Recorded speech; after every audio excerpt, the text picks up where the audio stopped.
So this is Matt Fitzpatrick's swing, obviously part of the European Ryder Cup team for this year's event over at Bethpage Black in New York.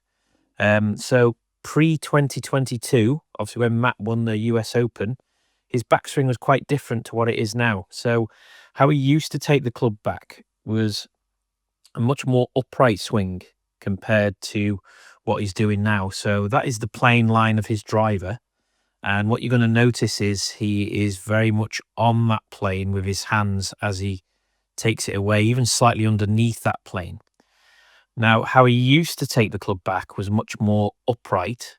So then he would get himself to a position where his hands were more here at the top, which at the time meant he was generally a fader of the golf ball and his angle of attack was much more steeper or negative, obviously on a TrackMan, so he's hitting down on it. So at the time, his ball speed was struggling to get much above 170, which meant that he was one of the shorter hitters. So what did he do to change it? Because his actual swing speed was quite high.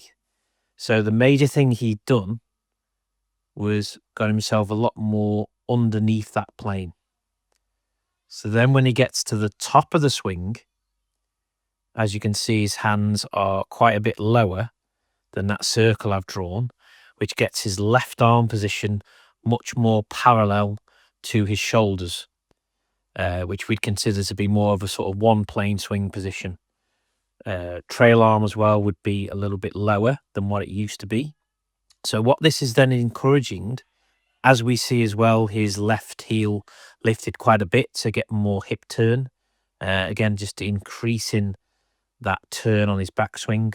But what this was enabling him to then do is on the downswing, he then was able to shallow the club much more easily. As you can see there, club coming much more from behind him, creating tremendous lag, and also how he's used the ground with his stamping down with his left foot and left heel, and that starts to get his hips out of the way. So you can see there he's creating a lot more sort of leverage into the golf ball, which is then shallowing the swing out and creating much more of a draw flight. So his ball speed, like we said before, was 170 pre-2022. And then when he went on to win the US Open, his ball speed had gone up to over 180 miles an hour. So he'd gone from one of the being the shorter hitters to actually being one of the longest hitters in the field that week. Had a little dip in form last year. But this year, much more back to form, several top 10 finishes, and a lot of close calls in a lot of the PGA Tour events. As you can see, when he comes through the golf ball, because he's coming from that shallower angle, the release pattern's slightly different to what it was.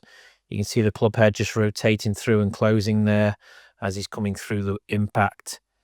So again, generally, he's now more of a drawer of the golf ball than a fader of the golf ball. So hopefully, with my biased European cap on, we've got a great team this year, and hopefully Matt is going to be a big part of delivering points for Europe. So this is Matt Fitzpatrick's golf swing.